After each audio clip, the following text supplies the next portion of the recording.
지난주에 이제 바울 일행은 데살로니카를 거쳐서 베레아라고 하는 곳으로 가게 되었습니다.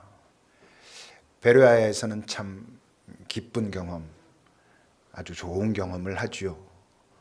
그 사람들은 꽤 어땠다고? 너그러웠다고. 말씀에 그들은 참 너그러웠다 그랬습니다.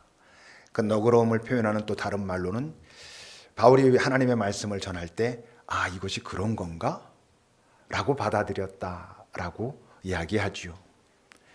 자신들이 지금까지 살아왔던 삶의 익숙함들, 지식, 지혜, 경험 너머의 어떤 것을 들었는데 그럴 수도 있다고 라고 받아들이고, 그렇게 받아들인 다음에 그것을 기본으로 다시 한번 말씀을 보고 자기의 삶을 보고 이런 모습을 보면서 누가는 그들이 말씀을 받아들이는데 참 너그러웠다라고 말하고 있습니다. 우리가 하나님을 신비라고 하지 않습니까? 하나님에 대한 경험은 신비의 경험입니다. 근데 신비가 여러분 뭐겠어요? 지금까지는 나에게 말도 안 되던 어떤 것일 거 아니에요. 이건 논리적이지도 않고 내 경험적이지도 않고 내가 배운 그 울타리 안에는 없는 어떤 것을 경험하니까 이게 참 신비다라고 하는 것이죠. 근데 우리가 하나님이라고 하는 존재를 정말 어떤 순간 전적 타자인 그 하나님, 그 신을 우리가 알아간다고 하면서 신비에 열려있지 않으면, 다른 말로 하면 내가 가지고 있는 지식, 경험 그 너머의 어떤 것일 것이다라고 하는데 열려있지 않고서 그 하나님은 경험할 수가 없는 것인데 이들은 그렇게 너그러웠다. 우리도 좀 너그러워야 하는 것이죠. 근데 어때요? 그럼에도 그곳에 핍박은 여전히 있었습니다. 13절을 여러분 보시면 데살로니가에 있는 유대인들은 바울이 그 베레아에 가서 나름대로 분위기 좋게 하고 있다는 것을 보고 못 참는 것이지요. 열심을 내서 또 가가지고 무리를 움직여서 소동하게 합니다. 사도행전을 우리가 보면 알겠지만 참 열심인 그룹 두 그룹이 있습니다. 그죠? 예수를 전하는 이 바울 일행도 참 어떻게 이렇게까지 할까라고 열심이지만 그들 못지않게 또 복음을 반대하는 자들도 엄청 열심입니다. 이게 그냥 순간적인 감정만 가지고 나 기분 나빠 이렇게 하는 정도로 되는 게 아니거든요. 정말 많은 것들을 드리고 바쳐서 하는 거거든요. 성경은 간단하게 데살로니가에서 베레아로 왔다 그러지만 그 당시에 여러 상황으로 봤을 때 그렇게 쉬운 일이 아니거든요. 근데 그렇게 했다는 것이고 지금도 이제 그렇죠. 이제 그래서 그 베레아를 또 떠나서 도착하게 된 것이 어디라고요? 15절을 보면 바울을 인도하는 사람들이 이제 그 바울을 데리고 아테네까지 갑니다. 아테네입니다. 그에게서 실라와 디모데를 자기에게로 데리고 오라고 하는 명령을 받고 다시 베레아로 간 것이죠. 그러니까 실라와 디모데는 아직 베레아에 있었습니다. 왜? 아직 그들이 뭔가 그 베레아에서 해야 할 일이 있다고 이제 바울이 여겼기에 거기다 두고 이제 그 바울만 오게 된 것이죠. 아테네에 도착했을 때 이제 바울이 보게 된 게 뭡니까? 16절입니다. 바울이 이제 아테네에서 그 바울과 그 실라와 디모데를 기다리고 있는데 그 성에, 아테네라고 하는 그 성에 우상이 가득한 것을 보고 마음에 격분했다 그럽니다. 거기 얼마나 많은 신상들이 있었겠어요. 또 그 신전들, 그 헬라의 그 많은 신들, 그리스 신들이 있었을 거 아니겠습니까? 그걸 보고 바울의 마음이 격분했습니다. 그래서 바울이 어떻게 했을까요? 스프레이를 가지고 빨간색 스프레이로 막 뿌리고 목을 자르고 가서 불을 지르고 막 이렇게 했겠습니까? 그러지 않았겠죠.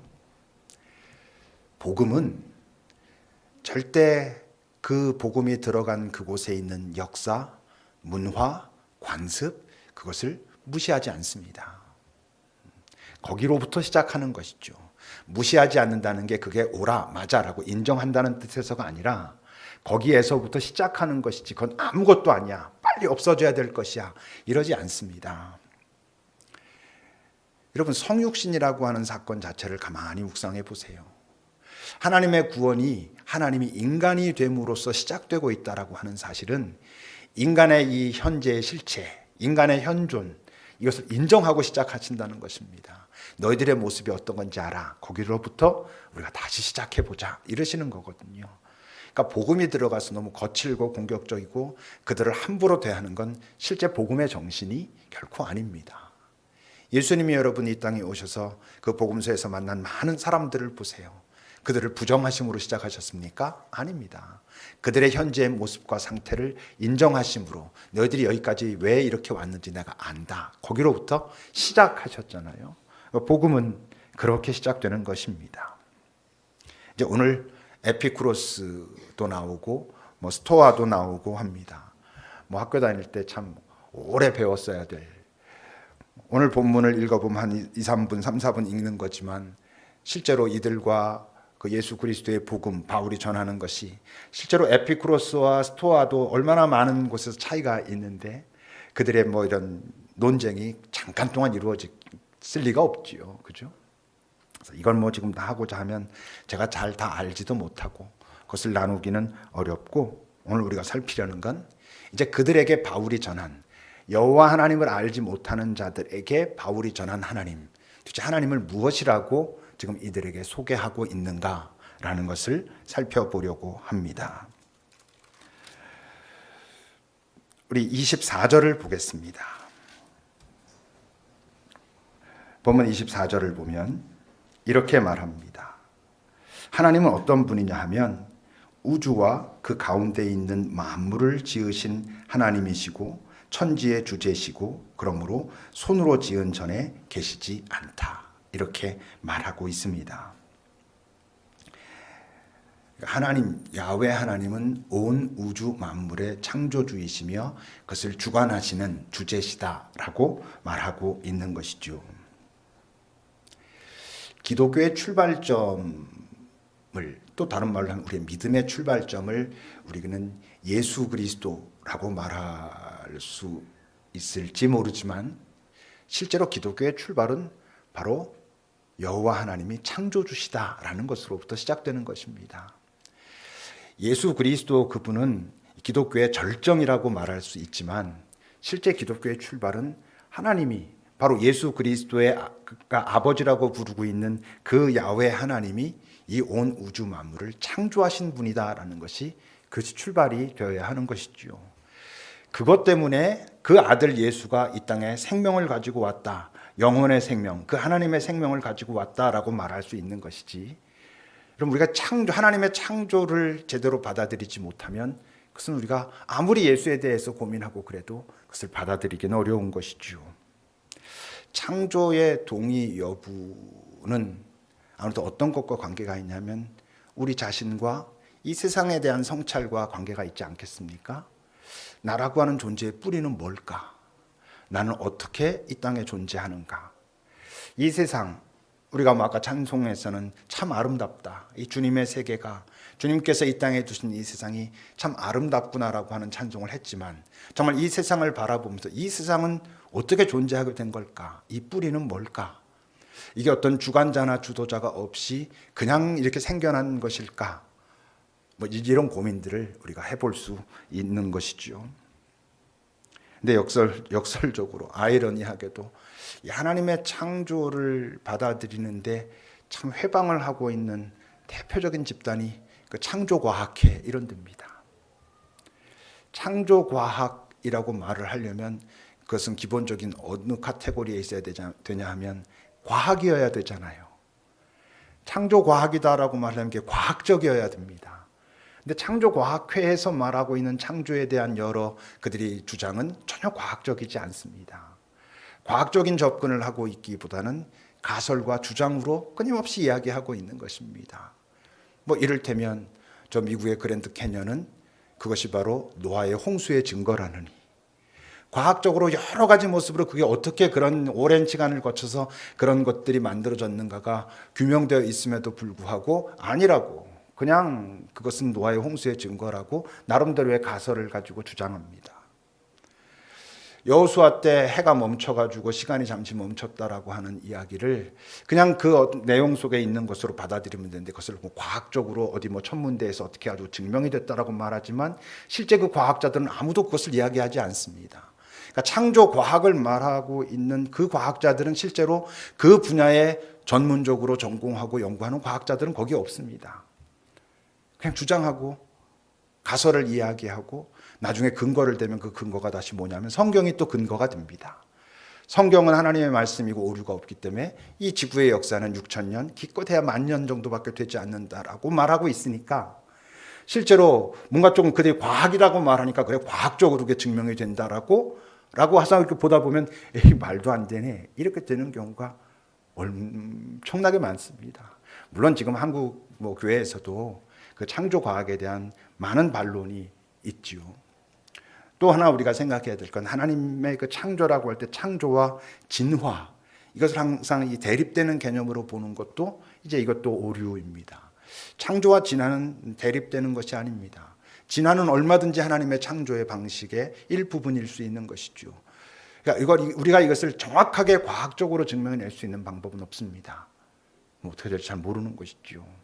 그러나 나 자신을 이 세상을 잘 바라보게 되면 과연 이것이 어떤 주도자, 주관자 그게 없을까? 있을까? 이제 이런 고민들은 이제 우리가 할 수 있지요. 근데 문제는 또 내가 피조된 존재라는 것을 나는 그냥 나 혼자 스스로 존재하는 자가 아니라는 것을 인정한다 해도 또는 이 세상이 그냥 어떻게 하다 보니까 이런 시간이 지나면서 그냥 자연스럽게 어떤 주도자나 주관자도 없이 만들어진 것은 아니야 라는 것을 인정한다 해도 그 창조주가 여호와 하나님이라는 것은 어떻게 말할 수 있을까? 그건 또 다른 문제인 거잖아요. 이 세상을 창조한 분이 있다 또는 어떤 창조주가 이 세상을 창조하였다라고 말하는 것과 그게 하나님이다, 야훼 하나님이다 라고 말하는 건 또 좀 차이가 있을 수 있습니다. 25절을 같이 읽어보겠습니다. 함께 읽겠습니다. 25절 시작. 또 무엇이 부족한 것처럼 사람의 손으로 섬김을 받으시는 것이 아니니 이는 만민에게 생명과 호흡과 만물을 친히 주시는 이시니라. 바울이 지금 소개하고 있는 하나님, 첫 번째는 그가 창조주이시다라고 이야기했고 두 번째는 그는 만민에게 생명과 호흡과 만물을 친히 주시는 분이시다라고 이야기합니다. 이 생명은 당연히 조에입니다. 영원의 생명, 하나님의 생명을 주신다. 그리고 호흡이라고 하는 이 단어는 우리가 알고 있는 그 푸시케라는 단어가 아니라 푸노에라고 하는 단어인데 이건 숨, 그야말로 호흡이라는 단어입니다. 호흡은 당연히 뭐랑 이제 연계가 있겠어요? 바로 그 푸시케, 우리의 목숨과 관계가 있는 것이죠. 그러니까 모든 존재 속에는 두 개의 목숨, 생명 이게 있는 것입니다. 하나는 영원의 생명. 그 생명은 언제 없어졌다고? 인간이 타락하고 하나님이 당신의 형상을 인간에서 제하심으로부터 인간은 타락한 생명 없는 존재, 영원의 생명, 조에 없는 존재가 되었고 그러나 모두 숨은 붙어 있었단 말이죠. 목숨은 붙어 있었단 말이죠. 그것을 주시는 분이시다. 여러분 창세기 1장 27절에서 28절을 보십시오. 같이 읽어봅시다. 시작. 하나님이 자기 형상 곧 하나님의 형상대로 사람을 창조하시되 남자와 여자를 창조하시고 하나님이 그들에게 복을 주시며 하나님이 그들에게 이르시되 생육하고 번성하여 땅에 충만하라 땅을 정복하라 바다의 물고기와 하늘의 새와 땅에 움직이는 모든 생물을 다스리라 하십니다. 이게 지금 바울이 전하고 있는 이 얘기와 맞닿아 있는 것입니다. 하나님이 당신의 형상대로 당신의 생명을 인간에게 나누시며 인간에게 목숨을 허락하시고 만물을 지키고 다스리라고 하셨다라고 하는 이야기와 이제 다 있는 것이죠. 그러나 어떻게 생각해 보면 이것도 그냥 그 유대인들의 경전에 나오는 선언일 뿐이잖아요. 그죠?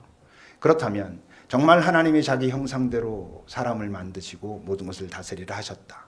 오늘 바울의 이야기를 빌면 하나님은 바로 그 여호와 하나님은 내가 전하고 있는 그 여호와 하나님은 너희들은 지금 알지 못하는 신에게라고 하고 있지만 바로 그분이 하나님인데 그 여호와 하나님은 어떤 분이냐면 우리에게 생명을 주시고 호흡, 목숨을 주시고 모든 것을 주신 분이시다라는 이 구약의 이야기와 바울의 이 이야기가 증명된 사건이 무엇입니까?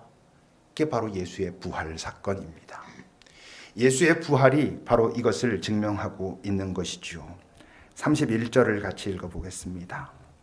함께 읽겠습니다. 시작. 이는 정하신 사람으로 하여금 천하를 공의로 심판할 날을 작정하시고 이에 그를 죽은 자 가운데서 다시 살리신 것으로 모든 사람에게 믿을 만한 증거를 주셨음이니라 합니다.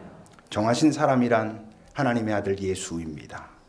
그로 하여금 천하를 공의로 심판한 날을 하나님께서 작정하시고 예수 그를 죽은 자 가운데서 다시 살리심으로 모든 사람에게 예수 안에 생명이 있음을, 목숨을 끊은 듯하지만 그에게 있는 영원의 생명을 없앨 수는 없음을 보여주셨고, 그건 다른 말로 하면 하나님이 생명을 주시는 분이심을, 생명을 주신다는 것은 그가 이 땅에 생명을 분유하심으로 이 세상을 창조하셨다는 것을 증명하셨다라고 말씀하고 있는 것이지요. 이 말을 하고 있는 바울은, 그리고 초대교회에서 이 복음을 들고 세계 곳곳으로 흩어진 그 예수의 제자들은 이 부활의 경험자입니다. 우리가 다 알다시피 제자들이 예수님과 함께 그렇게 오랫동안 같이 있었으면서도 그들은 예수를 확신하지 못했습니다. 예수의 가르침이 놀랍다는 것도 인정했고, 그 놀라운 가르침답게 그가 나타내고 있는 어떤 표적들도 야, 이건 참 사람의 힘만으로는 할 수 없는 건데 라고 놀랐음에도 불구하고 아직 정확하게 그것을 인정하거나 받아들일 수 없었기 때문에 복음서에 나오는 제자들은 여전히 허접합니다. 근데 그들이 이 사도행전에 들어와서 바뀌게 된 가장 중요한 근거가 무엇입니까? 이분이 정말로 이분의 말씀대로 부활하셨다라는 것입니다. 이 땅에서 그의 목숨을 끊을 수 있지만 그의 영원의 생명, 그가 그토록 우리에게 말씀하셨던 영원의 생명은 끊을 수 없다라는 것을 그들은 경험하고, 성령을 경험함으로 그것이 더 분명하게 확인되고 난 다음부터 이들은 부활의 증인이 된 것입니다. 우리는 이제 그것을 믿는 자들이 된 것이죠. 믿는다면. 예수를 믿는다는 게 뭡니까? 예수 안에 바로 그 영원의 생명이 있음을 인정하는 것입니다. 그리고 내가 예수를 믿는다는 것은 바로 그 영원의 생명에 내가 연합함으로 나도 잃어버렸던, 하나님이 처음 인간을 창조하실 때 두셨던 그 생명을 다시 회복한 자, 다른 말로 하면 거듭난 자가 되었다라는 것을 받아들이는 것이 예수를 믿는 것입니다. 이게 가짜라면 헛수고하는 것이죠. 이게 다 가짜야. 창조주가 무슨, 여호와 하나님이 창조주는 무슨 창조주야. 예수가 부활했는지 아닌지 그 증인들이 혹시 헷갈려가지고 아니면 자기네들이 지금까지 주장하던 걸 갖다 거둬들이기 싫어서 그랬는지 어떻게 알아? 영원의 생명이 있기는 무엇이 있어? 죽었더니 끝이야. 이러면 완전 우리는 그냥 헛수고하는 것이죠. 그래도 예수님이 성경에서 나오는 어떤 그 가르침대로 이 땅에서 살고자 하면 이게 사람답게 사는 거다라는 느낌도 좀 있으니까 이렇게 살아볼 만도 하지만, 저 같은 사람은 완전 거짓말하고 있는 거잖아요, 여기 서서. 근데 만약 진짜라면, 성경은 진짜라면 심판이 있을 것이다 라고 말합니다. 예수의 이름을 듣고 그 생명을 보여주셨음에도 불구하고 그 생명을 받아들이지 않고, 아니 내가 나 스스로 전부야 라고 말하는 그 자들에게 심판이 있을 것이다 라고 말하고, 예수 믿은 우리는 예수 믿었습니다 그랬으니까 다 된다고 아니라 했죠. 믿은 자들의 심판은 뭐라고? 그 믿음이 진짜인가에 대한 검증이 있을 겁니다. 예수를 고백만 하면 다 천국 가고, 그럼 이 구원이 정말 우스꽝스러운 거잖아요. 어떤 친구는 군대에서 세례를 3번 받았대요. 피자를 줘가지고. 예수 믿는다고 고백했다는 거예요. 이게 무슨 100% 당첨되는 쿠폰도 아니고, 예수 믿습니다 그러면 통과 이렇게 된다면 구원이 너무 우스꽝스러운 것이잖아요. 우리는 틀림없이 심판이 있다면, 하나님이 살아계시다면, 예수의 부활이 진짜라면 우리는 그분을 믿는다라고 할 때 믿는 자로서의 심판이 있습니다.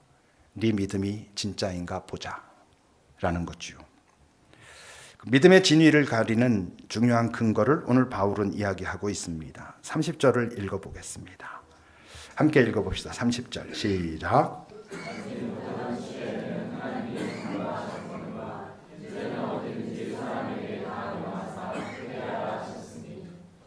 회개입니다. 예수님이 이 땅에 오셔서 공생애를 시작하시면서 선포하신 첫 번째 선포가 뭐였습니까? 하나님의 나라가 가까이 왔다. 이제 너희는 회개하라 였습니다. 이 회개는 잘못했습니다, 용서해 주십시오, 그거 아닙니다. 본질적으로 여기서 말하는 회개는 돌아섬, 다른 말로 하면 가치관의 변화를 말합니다.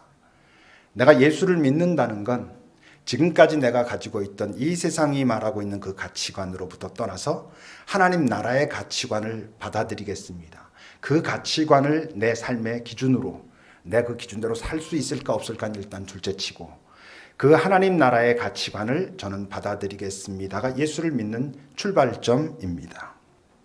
우리가 예배 때 참회기도 하죠. 이 참회기도는 본질적으로 회개가 아닙니다.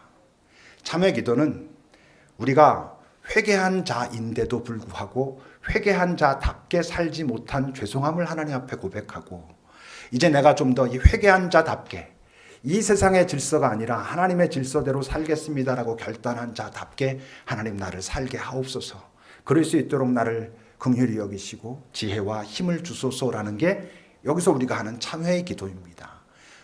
이 참회의 기도는 누가 하는 거냐면 회개한 자들이 하는 것입니다. 회개하였음에도 불구하고 회개한 자답게 살지 못하고 있는 나를 하나님 앞에 나와가지고 주님, 제가 여전히 이렇습니다 라고 나 자신을 탄식하며 그분 앞에 아뢰는 것이 참회의 기도입니다. 그래서 회개한 사람에게 필연적으로 있는 게 뭐라고요? 갈등이라고요. 회개한 사람들은, 예수 믿는 사람들은 갈등이 있다고요. 뭐 제가 자주 말하잖아요.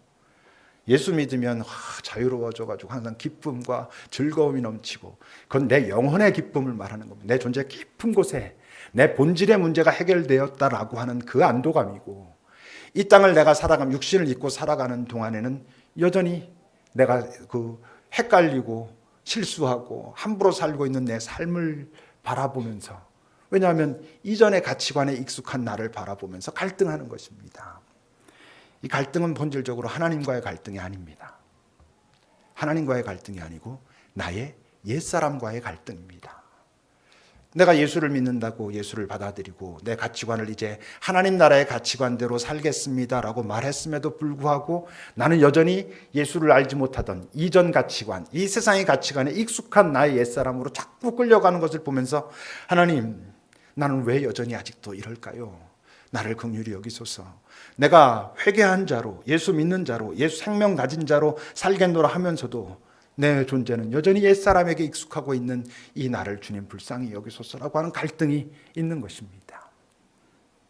근데 만약 갈등이 있긴 있는데 나의 옛사람과의 갈등은 별로 없어. 이전에 그냥 익숙했던 삶을 살고 있는 그 나 자신을 바라보면서 고민하고 탄식하는 갈등은 전혀 없이 하나님과의 갈등만 있어. 하나님과의 갈등이 있을 수 있잖아요. 우리가 하나님, 내 삶이 이래서 너무 힘듭니다, 아픕니다, 왜 나를 이대로 두십니까? 오케이, 당연히 하나님을 우리가 신뢰하고 믿는다면 가질 갈등이지요. 근데 그게 전부야. 내 존재의 삶의 어떤 부분에 대해서는 그건 아무렇지도 않아. 그냥 하나님이 나를 도와주지 않고 내 뜻대로 해주지 않는다는 것만이 계속 고민이라면 그가 믿고 있는 그 하나님은 예수 그리스도의 하나님이 아닐 가능성이 얼마든지 있습니다. 다른 어떤 신, 내가 상상하는 어떤 신을 향해서 내가 그에게 빌고 그에게 항의하고 그렇게 하고 있을 수 있죠. 왜? 나의 옛사람과의 갈등이 전혀 없다는 건 다른 말로 하면 회개하지 않았다는 것과 같기 때문입니다. 돌아서지 않았다는 것과 같기 때문입니다. 이전과 같은 질서를, 같은 원함을, 같은 소망을 가지고 여전히 살면서 전능한 당신이라면 나를 도와주셔야 하지 않겠습니다 라고만 외치고 있다면 그 하나님은 예수 그리스도의 하나님이 아닐 가능성이 얼마든지 있습니다. 우리는 정말 정신 차리고 가끔씩 살펴봐야 됩니다.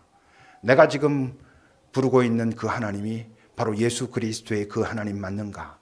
나에게 회개하라 말씀하시고 회개한 나를 함께 하시겠다고 하시는 그 하나님을 믿는 게 맞는가라고 우리는 여러분 고민해 보아야 합니다.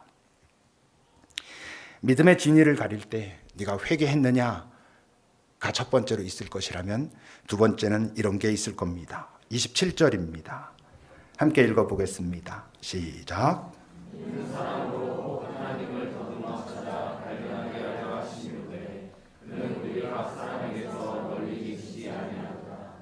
하나님은 우리에게 발견되기를 원하신다는 것입니다. 다른 말로 하면 우리가 당신을 이 땅에서 찾기를 원하신다는 것입니다. 경험해 보면 말씀에 있는 것처럼 내게서 멀리 계시지 않구나 라는 걸 알 수 있습니다. 하나님 존재를 경험한 사람들이 처음 경험하게 되면 두 가지를 크게 놀랍니다. 하나는 자기가 하나님이 살아계시다라고 그렇게 말하고 그래서 하나님을 찾았는데 그 하나님을 경험하고 나면 하나님이 정말 살아계시구나 라는 것 때문에 놀라고요. 두 번째는 그 하나님이 내게서 멀리 계시지 않았구나. 나는 그분이 느껴지지 않고 내가 혼자 있는 것 같아서 외롭고 아프고 하나님을 원망하고 그랬는데 그때도 하나님은 내게 가까이 계셨구나. 이런 것들을 경험하면서 놀랍니다. 하나님은 우리에게서 멀리 계시지 않습니다만 찾기가 쉽지가 않습니다.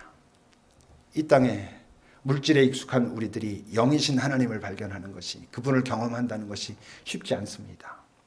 한번 경험해도 지속적이지도 않습니다. 하나님을 한번 경험하면 그게 쭉 지속적으로 언제든지 그분이 나와 함께 계시다는 게 확실하다면 얼마나 좋겠어요. 내가 분명히 하나님을 경험하고 내가 자유를 경험하고 상황에도 불구하고 평화를 경험했는데 얼마 지나지 않아 또 나는 혼자인 것 같고 하나님이 나를 도우시는가가 의심되고 이렇게 될 수 있단 말입니다. 경험할 때도 또 명확하지도 않습니다. 그런 듯한 것입니다. 그래서 이걸 쉽게 내가 하나님을 경험했어라고 사람들에게 입 밖으로 내기도 어떤 때 민망할 만큼 하나님의 경험은 희미할 수 있습니다. 바울도 그랬잖아요. 너희들이 지금은 주님을 경험하는 것이 거울을 보는 것처럼 희미할 것이다. 요즘 거울 보는 것처럼이라면 뚜렷하지요. 그 당시 2000년 전의 그 거울이라는 게 뭐 얼마나 허접했겠습니까? 이 땅에서 우리가 경험하는 하나님은 분명하지 않습니다. 온전한 하나님을 볼 수도 사실 없습니다. 그러니까 하나님께서 우리에게 너희들이 나를 찾기를 원한다라고 말씀하실 때 하나님의 관심은 어디 네가 나를 완전히 찾았는가 보자, 확실하게 네가 나를 경험했는가 보자가 아닙니다. 이 말씀에 담긴 하나님의 관심은 네가 나를 찾고 있느냐 하는 것입니다. 하나님을 내가 여전히 찾고 있어도 그분을 정확하게 경험하기가 쉽지 않지만 어느 날 그분이 나와 함께하고 계시는구나라고 느꼈다고 해서 그것이 지속적이지도 않지만 쉽지 않지만 그럼에도 불구하고 네가 나를 찾고 있느냐, 그것이 하나님의 관심입니다. 왜? 우리가 하나님을 찾고 있다는 바로 그것이 우리를 사람답게 만들기 때문입니다. 하나님 존재를 내가 갈망하고 그를 찾고 있다는 것이 나를 인간답게 합니다. 그게 겸손입니다. 내가 누군지 인정하는 것이기 때문에 그렇습니다. 사슴이 시냇물을 찾아 헤매이는 것처럼 지금 나의 영혼이 당신을 찾고 있나이다. 그렇게 찾아도 그 하나님이 명확하게 경험되지 않지만 그렇게 찾고 있는 것 자체가 그가 가장 인간다울 때입니다. 찾고 있다는 것 그 자체가 하나님을 찬양하고 있는 것입니다. 하나님을 인정하는 것이기 때문에 그렇습니다. 문제는 찾고 있지 않은 것이죠. 그러니 여러분, 이 예배가 얼마나 고마운 거예요. 일주일 동안 그냥 막 살잖아요. 그러다가 주일날 그래도 예배당에 오면 하나님 이렇게 의식하잖아요. 하나님을 찾잖아요. 그래도. 그러니까 여러분, 예배를 진지하게 진심으로만 드려도 이 두 번째 조건은 그래도 하나님께 제가 꽤 찾았습니다. 내가 뭐 좀 헤매고 다니다가 또 주일이면 내 하나님 앞에 가서 하나님, 내가 지금 잘 경험하지 못하고 사는데 당신이 정말 내 안에 계심을 내가 알게 하소서라고 내가 당신을 인정하고자 하는 그런 행위들을 나름 진심되게 했습니다. 이 중요한 일인 것이죠. 세 번째 이야기를 합니다. 바울은 네가 회개하였느냐? 회개한 것이 예수를 믿는 것이다. 두 번째, 네가 하나님을 찾고 살았느냐? 그게 하나님을 믿는 것이지. 하나님을 믿는다면서 온 우주 만물의 창조주이시며 영원의 생명이시며 온 세계를 주관하시는 분을 전혀 찾지도 않으면서 네가 그분을 믿었다는 게 그렇게 말이 되느냐라고 하신다는 것이죠. 세 번째는 28절입니다. 우리가 그를 힘입어 살며 기동하며 존재한다. 그를 힘입는다는 얘기는, 힘입다는 얘기는 그의 안에라는 얘기입니다. 그의 안에서 그의 힘으로 살고 존재한다, 이런 뜻이죠. 이걸 다른 질문으로 바꾸면 네 삶의 원동력이 뭐냐, 이런 겁니다. 네가 어떤 힘을 가지고 살았느냐 하는 것이고, 또 다른 말로 표현하면 넌 언제 힘났니? 또 다른 말로 표현하면 넌 언제 신났니? 이런 겁니다. 너는 언제 막 힘이 나고 이게 참 살만한 거구나 그랬냐라고 물으실 거라는 겁니다. 언제? 네가 나와 동행하고 네가 내 안에 있을 때 너는 신나고 힘이 나고 그랬는지, 아니면 네 욕망에 따라 움직이고 네 뜻을 관찰해가고 그래서 뭔가 성취하고 이랬을 때 신나고 인생은 살만한 거야 그랬는지, 그걸 보면 네가 나를 믿은 자인지 안 믿은 자인지 알 수 있어 라고 말씀하실 거라고 하는 거죠. 이 땅에 있는 그 많은 이단들이 가지고 있는 공통점이 있습니다. 그건 구원받는 사람의 숫자가 매우 적을 것이라고 말한다는 거예요. 아니면 구원받는 자는 한정돼 있다라고 말하고 있다는 것이죠. 그 말은 그 집단에 들어간 사람들을 조급하게 합니다. 초조하게 합니다. 그 조급함과 초조함은 그들로 하여금 열심을 내게 합니다. 그들의 아주 명쾌한 작전이지요. 구원받는 자는 적어. 우리 이 집단 안에 들어오지 않은 저 기성의 교회들에게는 구원이 없어. 이렇게들 말합니다. 근데 여러분, 정말 우리가 구원받을 수 있는 방법은 예수를 믿는 방법밖에 없을까? 저는 그런 것 같아요. 인간이 선택해서 하나님의 생명, 하나님의 구원 속으로 들어갈 수 있는 방법은 예수와 연합하는 방법밖에 없겠구나. 성경에 그렇게 기록되어 있는 것은 물론이고 정말 다양하게 고민해 봤거든요. 그밖에 없는 것 같아요. 하나님의 구원 방법이 우리가 예수를 믿는 구원 방법 외에 다른 것이 있을지는 잘 모르겠어요. 그건 분명하지 않아요. 그 차이를 아시겠습니까? 내가 예수를 믿고 그러므로 온전히 내가 생명에 연합한 자가 되어 구원을 받는 것은 너무나 분명해요. 그래서 예수를 믿고 예수의 생명에 연합하는 게 참 다행이에요. 하나님께서 인간을 구원하시는 방법도 역시 그거 하나밖에 없을까에 대해서는 그건 잘 모르겠어요. 그건 하나님의 방법이니까. 저는 만인 구원을 얘기하는 게 아니에요. 솔직한 내 심정은 하나님의 사랑은 그럴 수도 있지 않을까라고 하는 생각이 있기도 하지만 내가 그것을 그렇다라고 말할 수는 없어요. 성경은 그렇게 말하고 있지 않고 그건 확실하지 않고 그건 하나님의 방식이기 때문에. 근데 만약 정말 우리 인간이 구원받을 수 있는 방법이 우리에게 허락하신 바로 그 방법, 예수를 믿는 것으로 구원받는 것밖에는 없다면 구원받는 숫자는 훨씬 적을 거예요. 우리의 믿음이 가짜인 경우가 너무 많기 때문이에요. 이 땅의 교회 속에 속해 있는 자들의 믿음이 가짜인 경우가 너무 많기 때문이에요. 여러분들은 어떠십니까? 회개하셨습니까? 하나님에 대한 갈망이 있습니까? 여러분들은 정말 하나님과 동행할 때 힘이 납니까? 신이 납니까? 아니라면 살펴봐야 됩니다.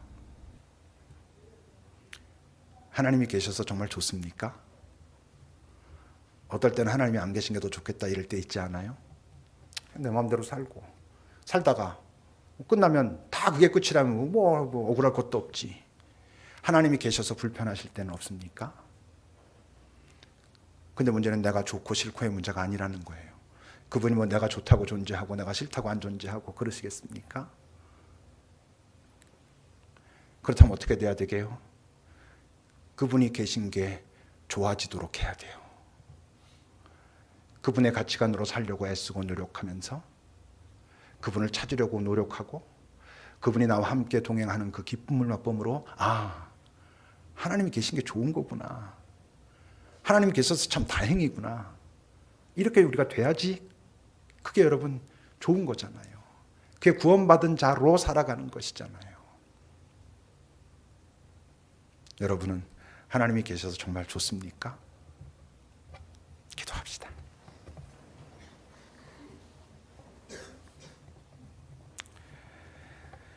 교회에서 이런 질문을 한다는 것 자체가 어쩌면 우스꽝스러울 수 있지만 우리 이 시간 잠시 나 자신에게 하나님의 조명 아래서 비추어 봅시다. 나는 하나님을 믿는가? 믿고 싶은가? 믿으려고 하고 있는가?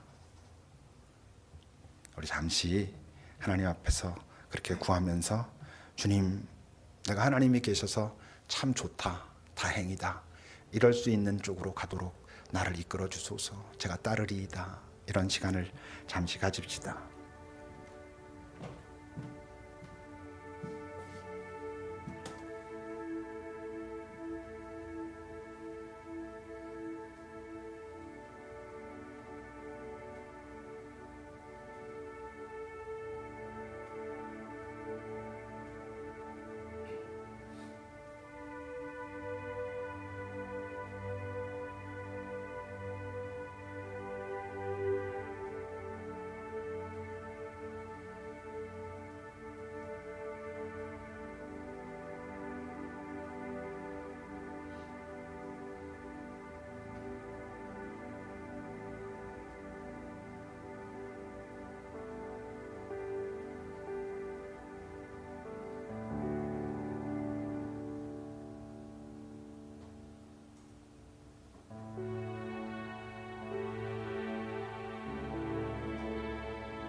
하나님,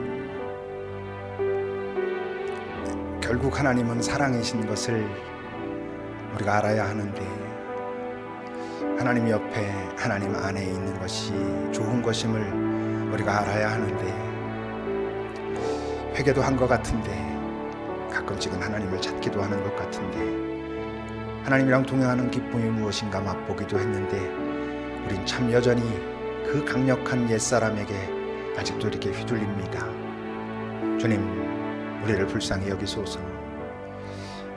우리가 회개한 자라는 것을 가끔씩 다시 돌아볼 수 있기를, 우리가 하나님을 찾을 수 있기를, 이 예배의 자리라도 우리가 전심으로 하나님 앞에 나와 하나님을 찾고 하나님께 다가섬으로 나의 삶의 현장에도 함께 계시는 하나님을 점점 발견할 수 있는 그런 눈을 가질 수 있게 되기를, 주와 동행하는 기쁨이 이 세상의 어떤 성취보다도 기쁜 그 기쁨임을 내가 먼저 맛보므로 사람들에게 너도 나와 함께 가자라고 정말 자신 있게 말하는, 그에게 복이 되는 그런 삶을 우리가 살 수 있도록 우리를 인도하소서. 우리에게 오신 예수 그리스도의 하나님, 우리가 그 하나님을 우리 안에 품고 당신이 내게 있어서 참 다행입니다, 감사합니다 라고 말하는 삶이 되도록 우리를 이끄소서. 예수님의 이름으로 기도합니다. 아멘.